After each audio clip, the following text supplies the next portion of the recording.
In this week's upload, I'm going to walk you through a 4-step football research system, including tips and tricks that the vast majority don't even consider. It's a pretty slick process once you know where, how and why to apply it. Which is why I honestly believe that anybody can increase their prediction accuracy and save time when applying this process. So be sure to absorb everything. Now let's get started with some basic logic behind the process, which works a little bit like this. Analysis, strategy, timing, execution. When applied together, all 4 of those will ensure that you win more often than not. It's absolutely crucial that we do it this way around, unlike most football punters who try to make their strategy fit the match in focus. That is a bad idea, like trying to fit a square peg in a round hole. It's a fallacy that there's an opportunity in every situation and match. Prior preparation and planning prevents piss poor performance, which is just a fact. So let's take a look at the first step of this process and the logic behind it, going a little bit deeper before we then go on to the recommendations for tools and resources that you can use to help you save time and speed up this process. All of the statistical resources that are shared throughout this video are 100% free, so if you feel like it, please feel free to repay me with a little thumbs up down below. I appreciate it. So, step 1, analysing opportunity.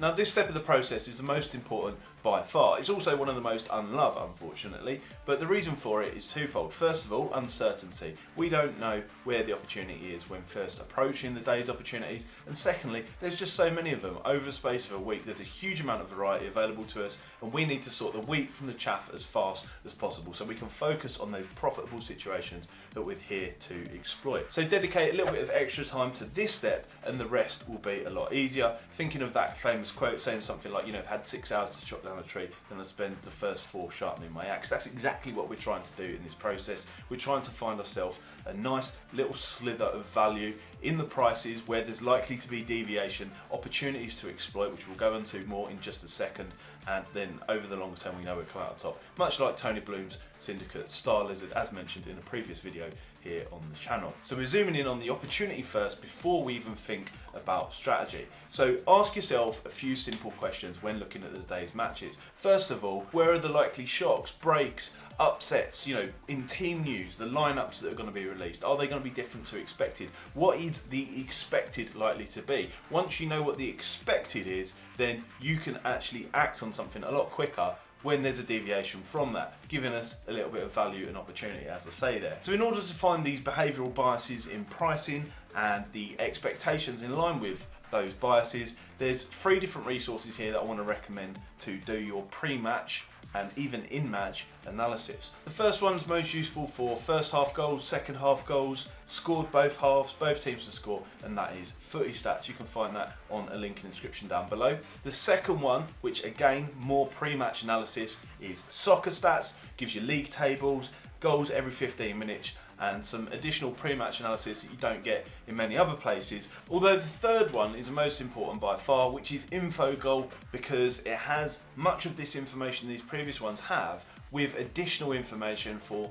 in-play data. In fact, it's updated live whilst the match is in play. More on that in just a second, and you'll see exactly why that's the preferred resource, although all 3 can be useful when combined together for your pre-match analysis. So depending on what opportunities you're looking at will depend more on which resources you lean towards. For example, if you're looking for value in early goals, then you probably want to use something like Soccer Stats to look at the segmented times for the early brackets within that match. By the way, top tip, it isn't just the 15-minute segments that they have on there. If you scroll to the bottom of the pages on individual matches, it will show you the segments in terms of 10-minute segments.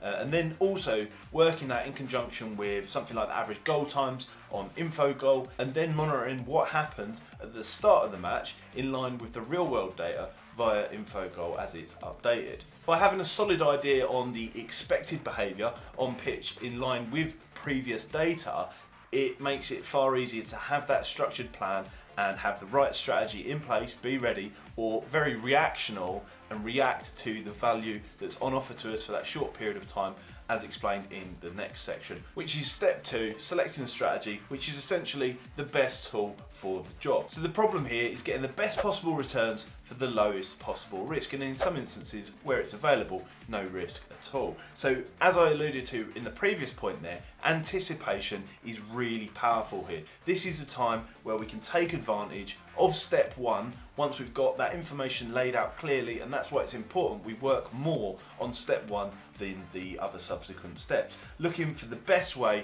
to exploit that value for low risk. Now, a prime example of this is pre-match betting, where people bet on the pre-match movements and the behaviour before the match, getting themselves some value when there's a change in information. So team sheets is perfect for that. If there's been an injury, if there's an unexpected lineup, if something is not conforming to what is expected. So we're basically taking the value in that deviation, which is reflected in the price. Again, you need to be quite quick, quite reactional to this, but by having a measurable benchmark from our previous analytics, it makes it far easier to exploit. I've actually got an example where I share my own bets doing this on an Aston Villa match. We'll leave the example in the end screen on this video, but basically the information changed pre-match, and so I knew instantly from my previous analysis, the odds line is no longer reflective of what is actually likely to happen, and therefore stealed a little bit of value and actually cashed out before the beginning of the match. So consciously putting yourself in the right position at the right time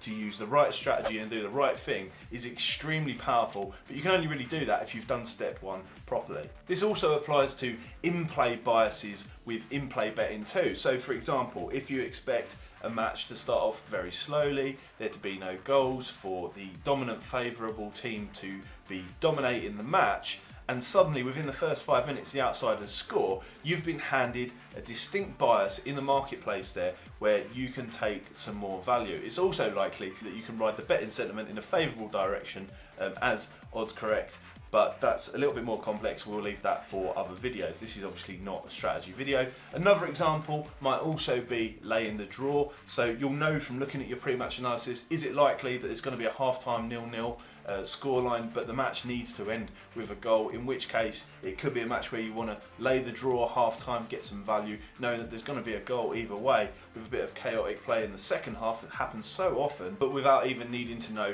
which team is going to score. So looking at things like possession stats, historical data in terms of goal scoring, average goal scoring times, players that are playing on pitch, and then again relaying it to what is actually happening on the pitch in real time using something like Infogol. Now, I don't want to go off on a tangent and make this video extremely long, so we'll leave the strategy videos for future releases. If you want to subscribe, tap the button down below so you don't miss out on those. But the point here is simple. We're trying to create a slick structure whereby we go through the steps and the motions and the process, we take out the emotion, and we know what the right thing to do is before the event actually happens. We know the actions on, the what ifs, if there's a goal, if there's not a goal, if X, Y or Z player does take part in the match or doesn't. So this leads us on to the next powerful step, which is actually timing.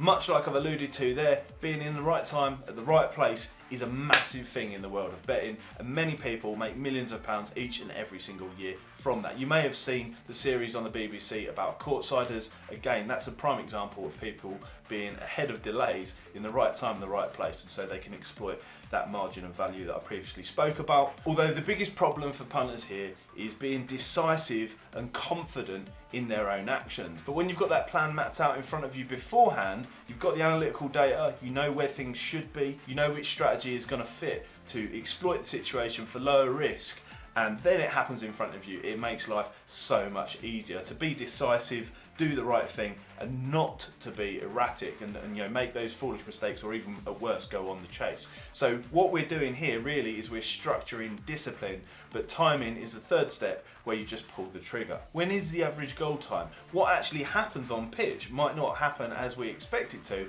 and that really doesn't matter because you don't need to know exactly what's going to happen, you just need to know the best way to react for low risk and high reward. So know what your actions are, be more prepared, be ahead of the crowd so you can exploit that lovely little margin of value. I mean, at the end of the day, it costs absolutely nothing to watch the match and do nothing. It just means that you've spent a little bit of time. Now, a top tip to remember here also is if you're watching the match in HD, you should be aware that the information is delayed more than terrestrial TV, and it gets really confusing with the different providers, so check them out independently. I don't want to mention them right now as they are because it's likely they'll change into the future and people will be watching this video, but information can be delayed up to 20 seconds or so, particularly when watching via HD formats. But stick to your plan, because there's no point in having one if you don't follow it, and that is often the difference between pro punters, traders, bettors and the recreational betting public, is the fact that they have a plan, they stick to it, and they don't make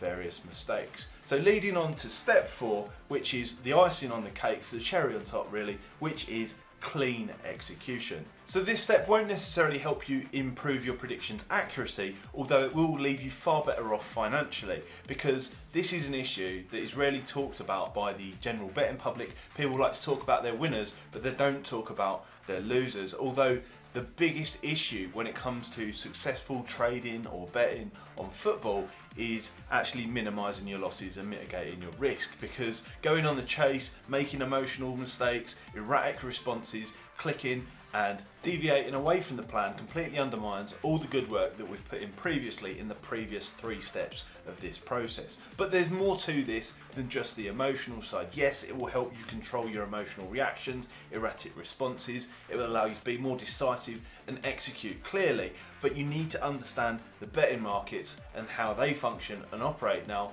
hopefully nobody's using a bookmaker to place their football bets for many reasons I've explained many times over on this channel.